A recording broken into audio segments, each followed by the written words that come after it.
Me llamo Sebastián Rodrigo Menéndez Torres, tengo 63 años de edad, y llevo 47 de ellos navegando las aguas del Atlántico Sur y las desembocaduras de los grandes ríos de América del Sur.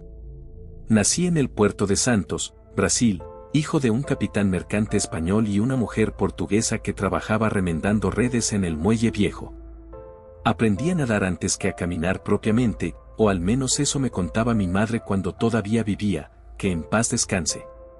Mi padre murió cuando yo tenía apenas 14 años, ahogado durante una tormenta frente a las costas de Uruguay, y desde ese día juré que conocería el mar mejor que ningún otro hombre, que entendería sus caprichos y sus furores para no sufrir el mismo destino. He navegado en arrastreros, en barcos camaroneros, en embarcaciones de investigación científica, en cargueros oxidados que apenas se mantenían a flote. He visto cosas en estas décadas que la mayoría de los hombres no vería en 3 vidas, cardúmenes tan grandes que oscurecían el agua como nubes de tormenta, ballenas dando a luz bajo la luz de la luna llena, tormentas que levantaban olas de 15 metros de altura y convertían el día en noche cerrada. Me casé 2 veces, la primera con una mujer de Belén que me dio 2 hijos varones que ahora son pescadores como yo, aunque ninguno ha querido escuchar esta historia que estoy a punto de contar. Mi segunda esposa, María Dolores, murió hace 8 años de un cáncer que se la llevó en apenas 6 meses, dejándome solo en una casa que ahora me parece demasiado grande y silenciosa. Tengo 3 nietos que apenas conozco, porque después de lo que viví en el verano de 1889, me resultó imposible mantener relaciones normales con nadie. Los pescadores del puerto me respetan por mi experiencia, pero también me temen un poco, porque ven en mis ojos algo que no logran comprender, una sombra que se instaló allí hace décadas y que nunca se ha marchado. He navegado por casi todos los ríos importantes de Brasil, he remontado el Amazonas hasta lugares donde la selva es tan espesa que el sol apenas penetra, he pescado en el Orinoco, en el Paraná, en el Paraguay, siempre buscando ese conocimiento del agua que prometí adquirir tras la muerte de mi padre, y créanme cuando les digo que después de 47 años en el mar y los ríos, uno desarrolla un instinto, una especie de sexto sentido que te avisa cuando algo no está bien, cuando las aguas guardan secretos que es mejor dejar en paz. Fue en marzo de 1889 cuando recibí la propuesta que cambiaría mi vida para siempre. Yo estaba en el puerto de Belém, descargando una modesta captura de pirarucús y bagres gigantes, cuando se me acercó un hombre que jamás había visto antes en los muelles. Era alto, muy alto, medía fácilmente 1,90 m, con hombros anchos y una complexión que revelaba años de trabajo físico, aunque sus manos estaban demasiado limpias para ser las de un pescador o un trabajador portuario. Vestía un traje de lino beige que debía haber costado más de lo que yo ganaba en 6 meses, y llevaba un sombrero Panamá que protegía su rostro del sol ecuatorial. Tenía ojos azules, inusualmente claros, casi transparentes, y una cicatriz que le recorría la mejilla izquierda desde el pómulo hasta la mandíbula. Se presentó como el señor Henrik Zimmermann, representante de una compañía cuyo nombre nunca me dio con claridad, algo así como la Compañía de Exploración e Investigación de Recursos Naturales del Amazonas, o quizás era Compañía de Estudios Biológicos del Norte. La verdad es que cambió el nombre al menos 3 veces durante nuestra primera conversación, y ese debería haber sido mi primer aviso, mi primera señal de alarma que, como un tonto, decidí ignorar. Me invitó a tomar café en un establecimiento cercano al puerto, un lugar donde yo nunca entraba porque era demasiado elegante para pescadores como yo, con manteles blancos y meseros con chaquetas impecables. Allí, mientras bebíamos un café extraordinariamente bueno que probablemente había sido importado de Colombia o de las plantaciones del sur de Brasil, Zimmermann me explicó que su compañía estaba buscando a los mejores navegantes de la región del Amazonas, hombres con experiencia real, no aficionados ni aventureros en busca de emociones, sino profesionales curtidos que conocieran las aguas, las corrientes, los peligros ocultos de la desembocadura del gran río. Me dijo que estaban planeando una expedición de naturaleza científica, que necesitaban llegar a unas coordenadas muy específicas en la zona donde el Amazonas se encuentra con el Atlántico, esa área confusa y peligrosa donde el agua dulce y el agua salada se mezclan creando corrientes traicioneras y remolinos que han hundido más barcos de los que nadie puede contar. La paga que me ofreció fue obscena, absolutamente ridícula, 3.000 reis de oro, una cantidad que representaba más de 2 años de Trabajo para mí, suficiente para comprar mi propio barco y quizás retirarme cómodamente. Le pregunté, por supuesto, qué tipo de investigación científica requería tal cantidad de dinero y tal nivel de secreto, porque Zimmerman había dejado muy claro que todo el asunto debía mantenerse en la más estricta confidencialidad. Su respuesta fue vaga, mencionó algo sobre especies no catalogadas, sobre fenómenos biológicos únicos en la desembocadura del Amazonas, sobre la necesidad de llegar a esas coordenadas antes que otras compañías rivales que también estaban interesadas en la zona. Yo debería haberme levantado y marchado en ese momento, debería haber confiado en ese instinto que tantas veces me había salvado la vida en el mar, pero la cantidad de dinero era demasiado tentadora, y además, si soy honesto conmigo mismo, había algo en los ojos de Zimmerman, una intensidad casi febril, que despertó mi curiosidad. 2 días después me presenté en la dirección que Zimmerman me había dado, un edificio de 2 plantas en la parte vieja de Belém, con paredes de piedra gruesas y ventanas pequeñas que apenas dejaban entrar luz.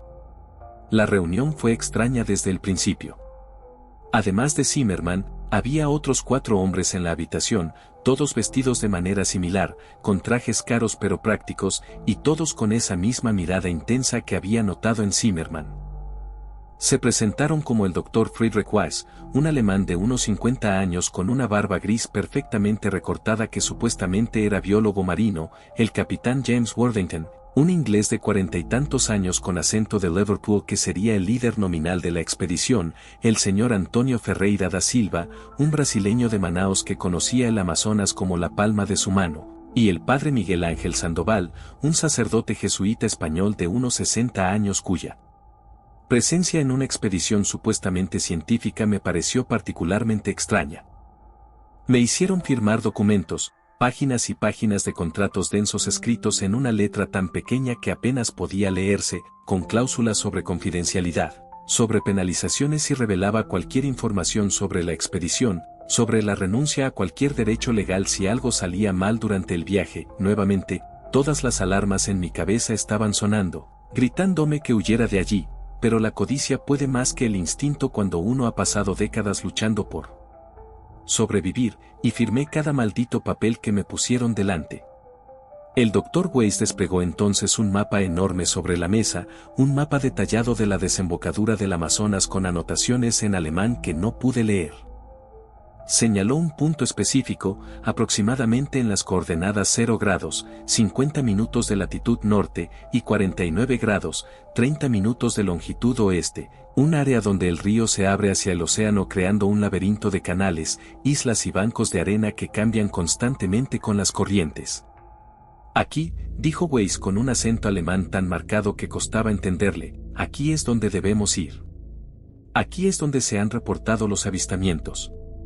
Yo pregunté qué tipo de avistamientos, qué era exactamente lo que estábamos buscando, pero el capitán Worthington interrumpió bruscamente, diciendo que esa información se revelaría una vez estuviéramos en el mar, que por ahora solo necesitaba saber si estaba dispuesto a llevarlos allí.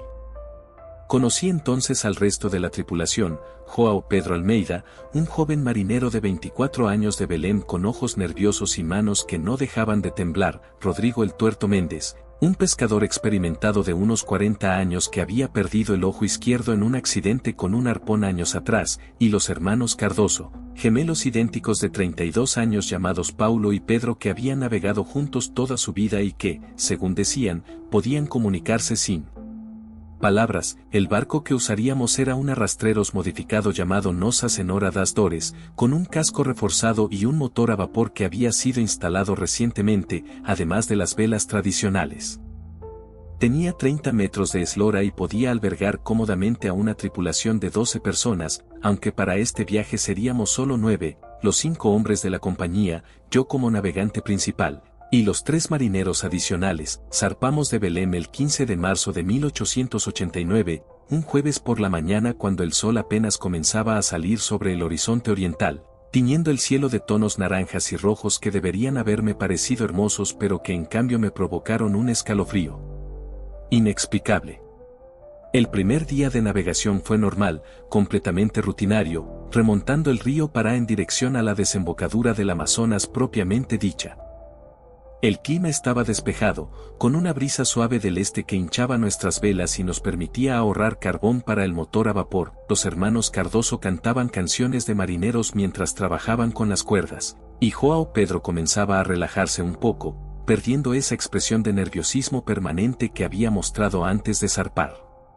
Pero esa noche, fondeado cerca de una pequeña isla cuyo nombre no recuerdo, el Dr. Weiss comenzó a mostrar un comportamiento extraño. Lo vi en cubierta pasadas las 11 de la noche, cuando todos deberían haber estado durmiendo, inclinado sobre la borda con lo que parecía ser un instrumento de medición que nunca había visto antes, una especie de termómetro conectado a un cable que descendía hacia el agua. Estaba murmurando para sí mismo en alemán, tomando notas en un cuaderno de cuero negro bajo la luz de una lámpara de aceite. Cuando me acerqué y le pregunté qué estaba haciendo, se sobresaltó tan violentamente que casi deja caer su cuaderno al agua, y me miró con una expresión que solo puedo describir como culpabilidad mezclada con miedo. Temperatura del agua, dijo finalmente, solo estoy registrando la temperatura del agua y sus variaciones nocturnas para nuestros registros científicos. Pero yo había navegado con suficientes científicos reales como para saber que ninguno de ellos medía la temperatura del agua a medianoche con esa expresión de terror contenido en el rostro. El segundo día comenzó con una niebla inusualmente espesa que apareció justo después del amanecer, una niebla que no era normal para esa época del año ni para esa región del río. La visibilidad se redujo a menos de 20 metros, y tuvimos que avanzar muy lentamente, usando la sonda para medir constantemente la profundidad y asegurarnos de no encallar en algún banco de arena. El padre Sandoval comenzó a rezar en latín, un murmullo constante que resultaba perturbador en medio de la niebla blanca y silenciosa.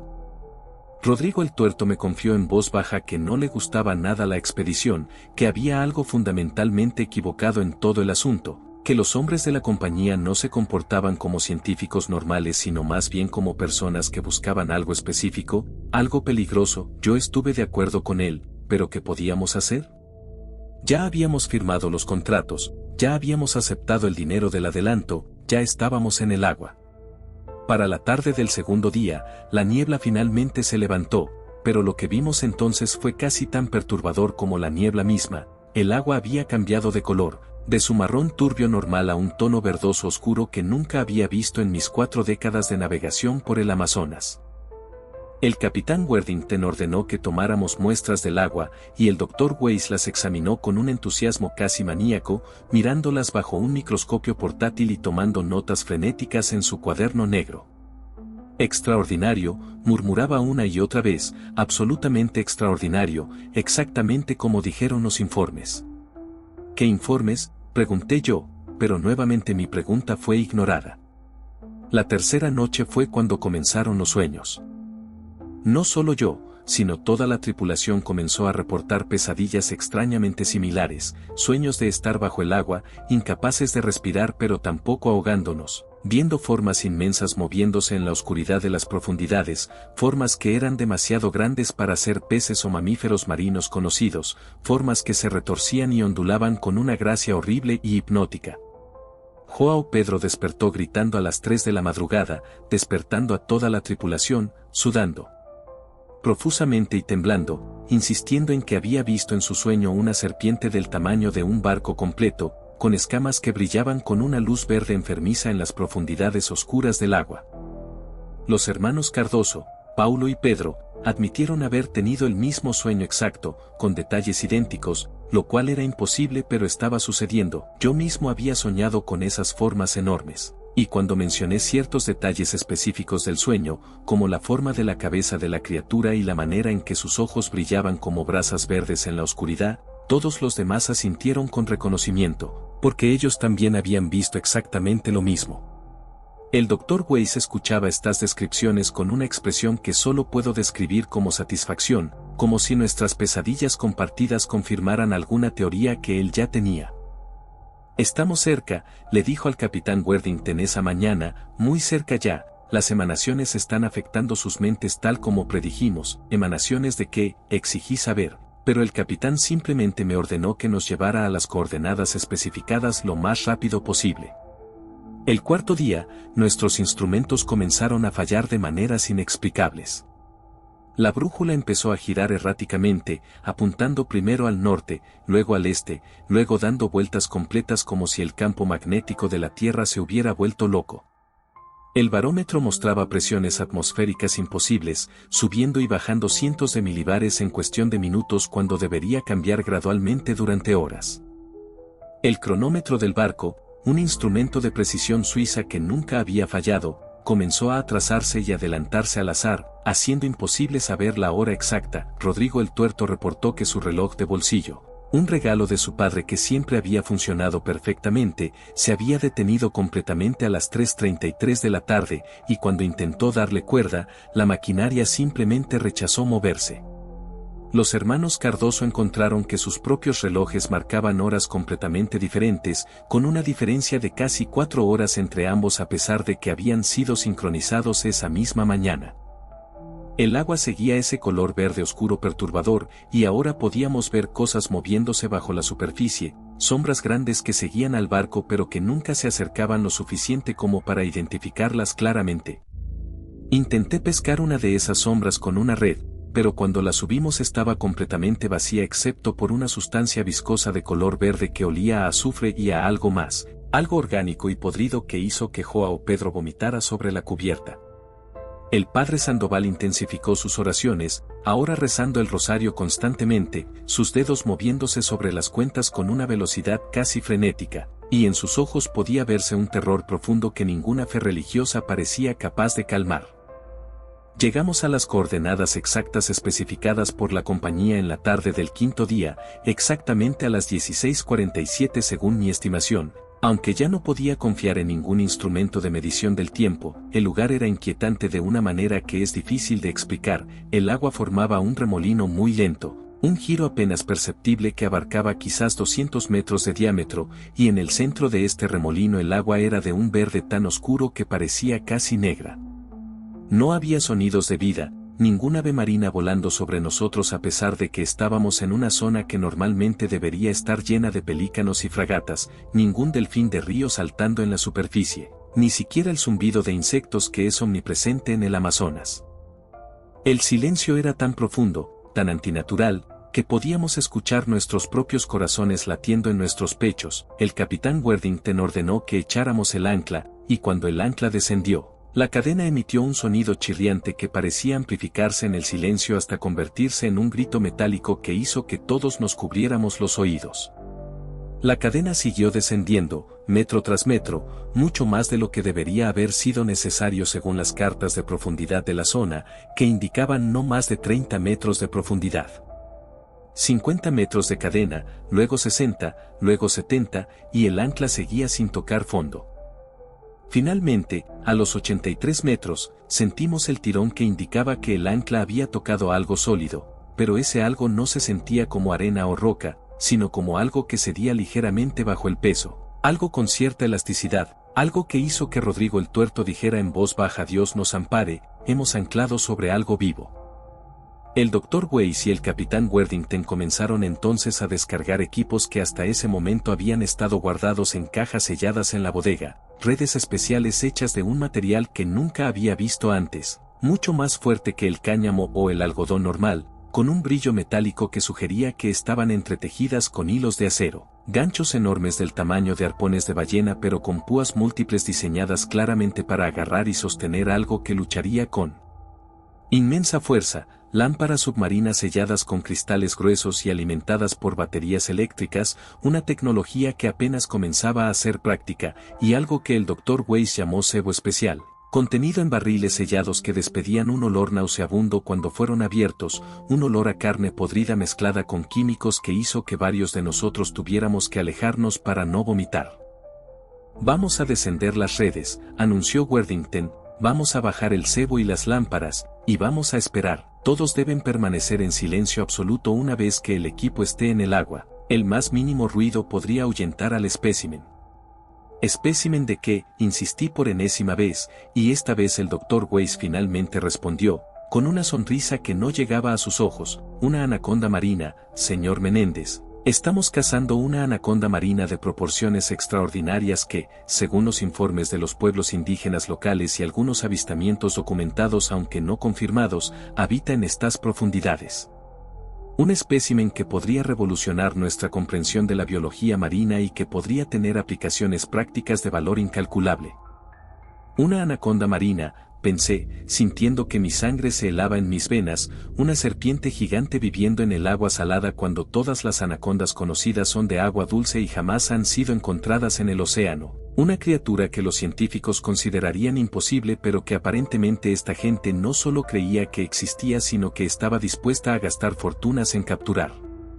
Comenzamos a bajar el equipo mientras el sol descendía hacia el horizonte occidental, tiñendo el cielo de rojos y púrpuras que se reflejaban en el agua verde oscura creando un efecto visual perturbador, como si estuviéramos flotando sobre sangre infectada.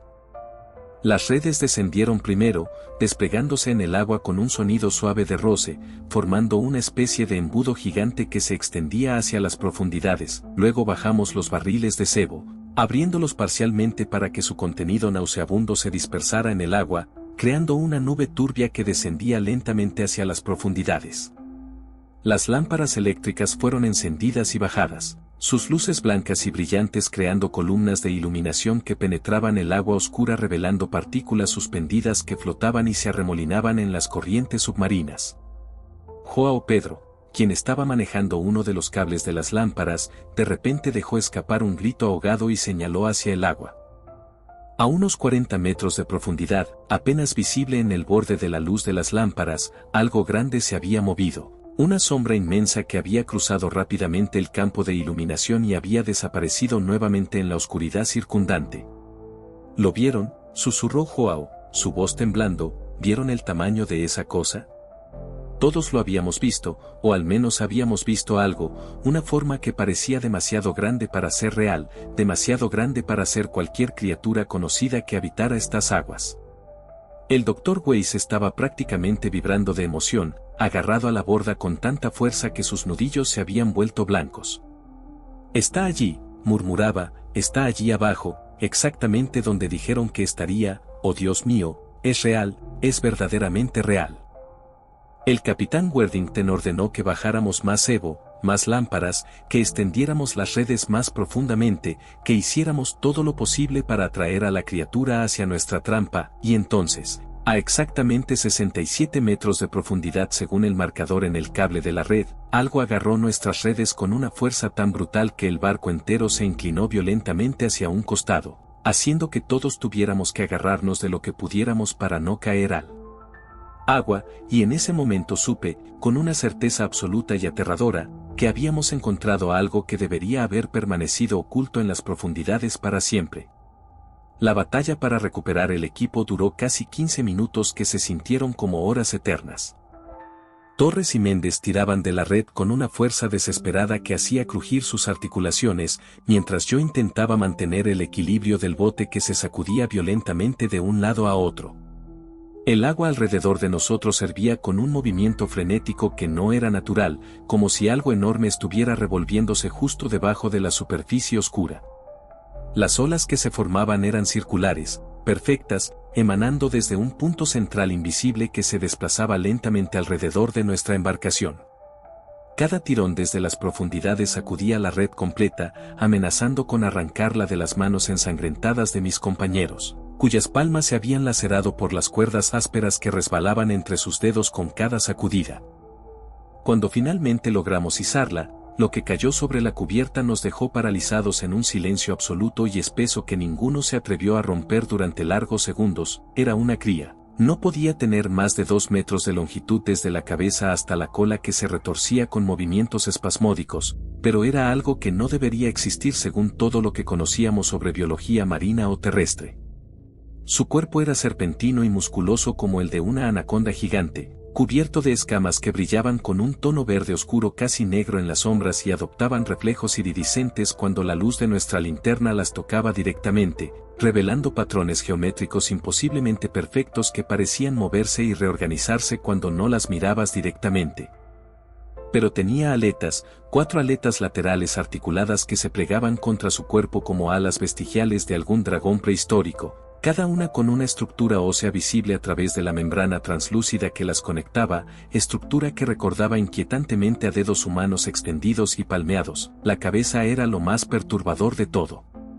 Era triangular como la de una serpiente constrictora, pero aplanada verticalmente de una manera que ningún reptil terrestre presentaba, con mandíbulas que se abrían revelando hileras dobles de dientes curvos hacia atrás, dientes diseñados no para morder sino para agarrar y arrastrar presas vivas hacia las profundidades sin soltarlas jamás. Los ojos eran enormes, desproporcionados para el tamaño de su cráneo, ocupando casi un tercio del espacio total de su cabeza, y brillaban con una luminiscencia propia de color ámbar dorado que pulsaba suavemente como el latido de un corazón enfermo. Tenían pupilas verticales que se contraían y expandían constantemente, ajustándose a la luz de manera que parecían estudiarnos con una inteligencia que iba mucho más allá del instinto animal básico. Detrás de las cuencas oculares, pude ver a través de la piel semitransparente lo que parecían ser órganos bioluminiscentes que brillaban y se apagaban en secuencias que casi parecían un código, un lenguaje visual que no podíamos comprender pero que sentíamos dirigido específicamente hacia nosotros. «Dios mío», susurró Méndez con voz temblorosa mientras se persignaba repetidamente, sus manos trazando la cruz en el aire con movimientos nerviosos y rápidos. «¿Qué demonios es esto? Nunca he visto nada remotamente parecido en todos mis años navegando estas aguas». Torres se arrodilló junto a la criatura, manteniendo una distancia prudente pero con la curiosidad científica brillando en sus ojos detrás del terror evidente que también mostraba su expresión contraída. «Es imposible», murmuró mientras sacaba su cuaderno de notas con manos temblorosas y comenzaba a dibujar frenéticamente lo que veía. Sus trazos eran rápidos pero precisos. Una serpiente marina de agua dulce con características de pez abisal. La presión en la desembocadura no debería permitir que algo así evolucione aquí. Las branquias, señaló las aberturas pulsantes a los lados de su cuello que se abrían y cerraban rítmicamente, están adaptadas para agua salada profunda, pero los pulmones, y aquí señaló las contracciones visibles en su torso, claramente funcionan para aire también. Es un híbrido evolutivo que no tiene ningún sentido lógico ni encaja en ninguna taxonomía conocida. La criatura dejó escapar un sonido entonces, un gemido agudo y penetrante que no salía de su boca sino que parecía emanar de todo su cuerpo vibrante, un sonido que resonaba directamente dentro de nuestros cráneos y hacía que nuestros dientes vibraran dolorosamente en sus encías. Era un llamado, lo supe inmediatamente con una certeza visceral que me heló la sangre, un llamado de auxilio. El agua a nuestro alrededor comenzó a cambiar. Primero fueron burbujas, miles de burbujas que subían desde las profundidades creando una cortina espumosa alrededor del bote, tan densas que no podíamos ver a través de ellas. Luego vino la bioluminiscencia, puntos de luz verde fosforescente que se encendían en las profundidades como estrellas sumergidas en un cielo acuático invertido, cientos de ellos moviéndose en formación circular alrededor de nuestra posición, acercándose lentamente en una espiral que se cerraba. «Tenemos que soltarla», dije con voz ronca por el pánico que me apretaba la garganta, mientras retrocedía instintivamente hacia el centro del bote. «Ahora. Tenemos que devolverla al agua inmediatamente». Pero era demasiado tarde para que esa acción simple nos salvara. La primera adulta emergió a 20 metros de distancia, su cabeza masiva rompiendo la superficie del agua con la fuerza de una erupción submarina que levantó olas de medio metro que sacudieron violentamente nuestro bote. Era gigantesca, fácilmente del tamaño de las anacondas más grandes jamás registradas, quizás 9 o 10 metros de longitud visible, aunque sabíamos que la mayor parte de su cuerpo permanecía sumergida en las profundidades insondables. Sus ojos eran faros vivientes que nos iluminaban con un resplandor dorado enfermizo, y cuando abrió sus mandíbulas en lo que interpreté como una advertencia clara y deliberada, pude ver hasta el fondo de su garganta palpitante donde algo brillaba con luz propia, quizás un órgano de atracción de presas o quizás algo mucho más siniestro que no queríamos descubrir. Luego apareció otra, y otra más, emergiendo de las profundidades una por una en intervalos calculados de aproximadamente 30 segundos, rodeándonos en un círculo perfecto que se iba cerrando gradualmente con precisión matemática. No atacaban directamente, no todavía, pero el mensaje en sus movimientos coordinados era absolutamente claro e inequívoco: éramos prisioneros, estábamos rodeados. y dependíamos completamente de su misericordia o falta de ella, se movían con una gracia terrible y líquida que hacía que el agua apenas se ondulara cuando se desplazaban, sus cuerpos serpentinos creando patrones hipnóticos en la superficie que era casi imposible no seguir con la mirada aturdida. Y entonces la comunicación comenzó, no con sonidos sino directamente en nuestras mentes asediadas. No eran palabras exactamente, sino conceptos, imágenes vividas que se insertaban en nuestros pensamientos con la fuerza de memorias propias que nunca habíamos vivido pero que sentíamos como completamente reales. Vi las profundidades del océano Atlántico donde el río se encontraba con el mar, vi ciudades construidas en las fosas abisales más profundas jamás cartografiadas, estructuras imposibles de piedra negra y coral viviente que pulsaba con luz propia, ciudades donde estas criaturas habían existido durante eones incontables mientras la humanidad apenas comenzaba a descender de los árboles. Vi su civilización antigua y compleja, su tecnología basada en bioluminiscencia y comunicación telepática, sus vastos campos de cultivo de peces abisales en corrales de algas luminiscentes, sus bibliotecas de conocimiento codificado en patrones de luz que bailaban en la oscuridad eterna del fondo marino.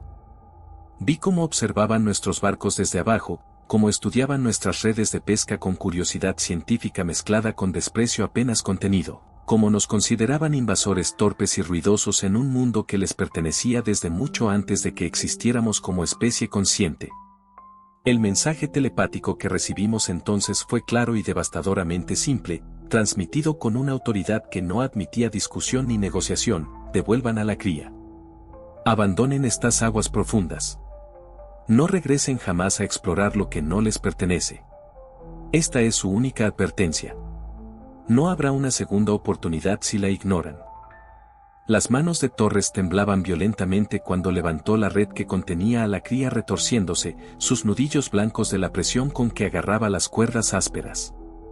Lo siento, susurró hacia la pequeña criatura que lo miraba con esos ojos demasiado inteligentes y llenos de un conocimiento antiguo. No sabíamos. Por favor, créeme que no sabíamos lo que estábamos haciendo. Con un movimiento suave y cuidadoso, inclinó la red sobre el costado del bote, permitiendo que la cría se deslizara de vuelta al agua negra con apenas un chapoteo suave. Inmediatamente, las criaturas adultas se movieron hacia ella en formación protectora, sus cuerpos creando un círculo defensivo mientras la cría nadaba hacia el centro buscando refugio. Pero antes de sumergirse completamente en las profundidades seguras, la mayor de ellas, la que había emergido primero y que claramente ejercía algún tipo de autoridad sobre las demás, se volvió hacia nosotros una última vez con movimientos lentos y deliberados. La visión que nos envió entonces fue mucho más extensa y detallada que la anterior, durando lo que parecieron minutos completos aunque probablemente fueron solo segundos de tiempo real. Vi el futuro si continuábamos ignorando su advertencia sagrada. Vi nuestros barcos de exploración modernos descendiendo a las fosas profundas con equipos de perforación para minería submarina, taladros gigantescos rompiendo el lecho marino en busca de minerales raros y petróleo oculto. Vi las ciudades submarinas de estas criaturas antiguas siendo destruidas por nuestros equipos mecánicos inconscientes, sus templos de coral milenarios siendo pulverizados en polvo fino, sus crías siendo aplastadas por derrumbes provocados por nuestras explosiones sísmicas de exploración. Vi la guerra que vendría después, no una guerra de soldados y armas sino una guerra silenciosa y terrible donde barcos enteros desaparecerían sin dejar rastro en aguas que de repente se volverían prohibidas para la navegación humana, donde puertos costeros serían inundados por mareas imposibles que ningún meteorólogo podría predecir o explicar, donde cables submarinos de comunicación serían cortados sistemáticamente dejando continentes aislados en la oscuridad del silencio. Vi el océano mismo levantándose contra nosotros con la furia de una inteligencia antigua que había sido despertada y provocada más allá de su paciencia infinita. Pero también vi la alternativa si escuchábamos su mensaje y lo respetábamos completamente. Vi un pacto antiguo siendo restaurado, un equilibrio delicado entre dos mundos que nunca deberían encontrarse pero que compartían el mismo planeta desde tiempos inmemoriales. Vi las profundidades permaneciendo invioladas y en paz, sus secretos guardados de manera segura lejos de nuestra curiosidad destructiva. Vi nuestros barcos navegando las aguas superficiales sin ser molestados, respetando límites invisibles pero absolutos que marcarían las fronteras entre nuestros reinos separados. Vi la coexistencia pacífica basada en la ignorancia mutua y el respeto por territorios claramente demarcados. La elección que nos presentaban telepáticamente era simple pero de consecuencias absolutas. Silencio total a cambio de paz duradera, o revelación pública seguida de guerra inevitable. Los ojos dorados de la criatura mayor nos sostuvieron la mirada durante largos segundos que se sintieron eternos, asegurándose de que habíamos entendido completamente el mensaje en toda su gravedad y todas sus implicaciones a largo plazo. Luego, con un movimiento fluido y grácil, se sumergió completamente sin dejar más que ondas concéntricas que se expandían en la superficie como los anillos de un árbol marcando el paso inexorable del tiempo. Las luces bioluminiscentes se apagaron una por una en secuencia, desde las más cercanas hasta las más lejanas, hasta que solo quedó la oscuridad absoluta del río nocturno alrededor de nuestro bote a la deriva. Remamos de regreso a la orilla en silencio sepulcral, ninguno de nosotros capaz de procesar completamente lo que habíamos experimentado en esas aguas prohibidas. Torres quemó todos sus dibujos y notas esa misma noche en la fogata del campamento, alimentando las llamas con páginas de observaciones científicas que hubieran revolucionado la biología marina de haber sido publicadas alguna vez. Méndez dejó de navegar esas aguas específicas por completo después de aquella noche, rechazando ofertas lucrativas de exploración que lo hubieran llevado de vuelta a la desembocadura maldita. Reportamos al Dr. Ramírez que el equipo se había perdido por mal tiempo súbito e inesperado, y él aceptó la explicación sin hacer más preguntas incómodas, quizás porque algo en nuestras expresiones traumatizadas le advirtió que no quería saber la verdad completa. Han pasado 37 años desde aquella noche transformadora en el río oscuro. He mantenido mi silencio durante todo este tiempo como prometí implícitamente a esas criaturas antiguas, observando desde la distancia segura de mi retiro cómo la tecnología de exploración submarina avanzaba año tras año de manera inexorable. Torres murió hace 15 años de un infarto masivo, llevándose sus secretos a la tumba sellada. Méndez desapareció hace una década en circunstancias que nunca fueron completamente explicadas, su bote encontrado vacío flotando cerca de la desembocadura, exactamente donde le advertí que nunca regresara. Yo soy el último guardián viviente de esta verdad terrible y maravillosa. Pero ahora veo los planes de las corporaciones mineras internacionales para perforar el lecho marino profundo en busca de minerales de tierras raras indispensables para la tecnología moderna. Veo los mapas de exploración que marcan con precisión las mismas áreas donde aquellas criaturas construyeron sus ciudades antiguas durante milenios de evolución aislada. Veo el futuro que me mostraron hace casi 4 décadas comenzando a materializarse ante mis ojos envejecidos con una claridad aterradora, y sé con certeza absoluta que debo romper mi silencio antes de que sea demasiado tarde para evitar lo inevitable. Esta es mi advertencia solemne al mundo que debe escuchar. Hay cosas en las profundidades que no deberían ser molestadas jamás, civilizaciones antiguas que tienen tanto derecho a existir sin ser perturbadas como nosotros tenemos a caminar en tierra firme. No todas las fronteras que establecimos son políticas o geográficas, algunas son biológicas y existenciales, separando mundos que nunca debieron encontrarse en conflicto abierto. El océano guarda secretos que la humanidad no está preparada para enfrentar ni comprender completamente, y algunas áreas del planeta deben permanecer prohibidas no por superstición primitiva sino por supervivencia básica de nuestra especie, si valoran la paz de nuestros mares, si valoran la seguridad de nuestras costas vulnerables, si valoran el futuro de generaciones que aún no han nacido, entonces escuchen esta advertencia final y absoluta, detengan la exploración profunda antes de que sea irreversible, cancelen los proyectos de minería abisal antes de que crucen un límite que no puede ser reconstruido, respeten las profundidades como territorio ajeno que debe permanecer inviolado. No por miedo sino por sabiduría ancestral que reconoce que compartimos este planeta con inteligencias que estuvieron aquí mucho antes que nosotros y que permanecerán mucho después de que nos hayamos ido. Compartan esta advertencia documentada con todos los que conozcan. Den like si creen que las profundidades deben permanecer inexploradas y respetadas. Suscríbanse para más testimonios de encuentros que el mundo necesita conocer urgentemente antes de que sea demasiado tarde. Comenten si han tenido experiencias similares en aguas profundas que nunca se atrevieron a reportar oficialmente por miedo al ridículo o algo peor. Necesitamos construir una voz colectiva lo suficientemente fuerte para detener lo que viene. porque mi voz solitaria de anciano no será suficiente para cambiar el curso de corporaciones internacionales hambrientas de recursos que no respetan nada excepto las ganancias trimestrales.